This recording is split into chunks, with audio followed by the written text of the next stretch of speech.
the pie charts and table give information about the total value sources of fish imported to the US between 1988 and 2000. And the simple answer is introduction. The tabular chart gives the information in terms of number about the total value of imported fish. However, the pie charts illustrate the information in terms of percentage about the sources of fish imported to the US from 1988 to 2000. Basically morning slot में जो task आया है वो combination रहा था किसका, tabular chart और pie chart का कॉम्बिनेशन था, जिसमें टोटल वैल्यू सोर्सेज बताए गए थे और फिश जो डिफरेंट नेशन से इंपोर्ट की गई थी उसके बारे में हमें इंफॉर्मेशन थी. We know this very well. जो इंट्रोडक्शन रहेगा उसमें हमने नेम ऑफ ग्राफ को हाईलाइट करना होता है, वर्ब बतानी है, टर्म्स किसकी टर्म्स में इंफॉर्मेशन गिवन थी, अबाउट करके पैराफ्रेज करते हैं गिवन क्वेश्चन को, देन प्लेस और टाइम को हाईलाइट करते हैं. तो यहाँ पे मैंने दो चार्ट थे, दोनों की इंट्रोडक्शन अलग से हाईलाइट की है. जैसे टेबुलर चार्ट सिंगुलर था तो गिव्स लगा के वर्ब की फर्स्ट फॉर्म के साथ एस लगा के प्रेजेंट इंडेफिनिट यूज की है, और जो टेबुलर चार्ट था उसकी इंफॉर्मेशन नंबर की टर्म्स में गिवन थी और वो बता रहा था किसके बारे में, जो total value of imported fish.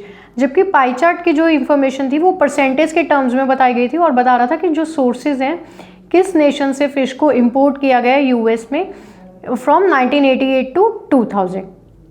In body paragraph 1 and body paragraph 2 generally क्या होता है, यहाँ पे हम जो मेन फीचर्स हैं ग्राफ के उसको हाईलाइट करेंगे. तो मैंने बॉडी पैराग्राफ 1 में टेबल एक्सप्लेन करने के साथ कुछ पार्ट ऑफ पाई चार्ट को भी एक्सप्लेन किया है. It can be clearly seen that, ये साफ साफ देखा गया है जो टोटल वैल्यू ऑफ फिश है इंपोर्ट की गई है 2000 में, 1992 में एंड 1988 में, उसकी कितनी वैल्यू नोटिस की गई है, $10.72 billion, $8.52 billion and $6.57 billion respectively. तो यहाँ पे मैंने रिस्पेक्टिवली वाला स्ट्रक्चर लिया है, पहले मैंने ईयर्स मेंशन कर दिए हैं, उसके साथ मैंने उनकी वैल्यू बता दी है, देन रिस्पेक्टिवली लगाया. जो रिस्पेक्टिवली होता है उसका फंक्शन ये है कि कौन से ईयर के लिए कौन सी वैल्यू यूज़ की गई है. वेयर एज टेबुलर चार्ट खत्म हो गया तो यहाँ पे मैं पाई चार्ट की तरफ मूव करी, इसलिए मैंने कनेक्टर यूज़ किया. वेयर एज इन 1988 कॉमा जो मैक्सिमम फिश है was imported to the US from Canada with the ratio of 60. जो मैक्सिमम फिश थी 1988 में इंपोर्ट की गई थी यूएस द्वारा किस नेशन से, कनाडा से, कितनी वैल्यू थी उसकी 60, वाइल जबकि मिनिमम प्रोपोर्शन ऑफ फिश जो इंपोर्ट की गई है चाइना से उसकी वैल्यू कितनी है 13.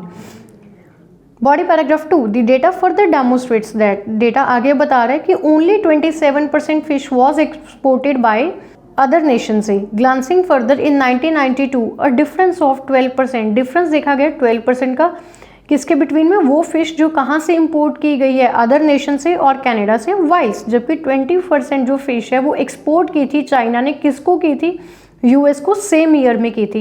एनालाइजिंग फर्दर जो 2% लेस फिश है वो कहाँ से एक्सपोर्ट की गई है, किसके द्वारा की गई है, कनाडा के द्वारा एक्सपोर्ट की गई है, किसको, यूएस को की गई है, किसके कंपैरेटिवली, चाइना के कंपैरेटिवली. डिफरेंस निकाला लेकिन एज अ लेस टेक्निक मैंने उसको यहाँ पे यूज़ कर ली है.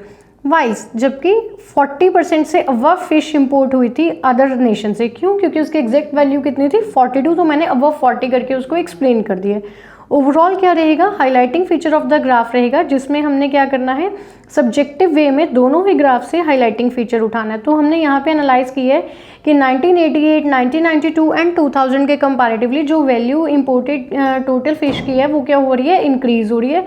जबकि चाइना ने क्या की है, तीनों ही पाई चार्ट्स को अगर हम क्लोजली ऑब्जर्व करते हैं तो लेस फिश क्या की है, एक्सपोर्ट की है यूएस को. तो ओवरऑल रहेगा it is apparent that with the passes of time the total value of fish imported had increased but China exported less fish to the US than other countries.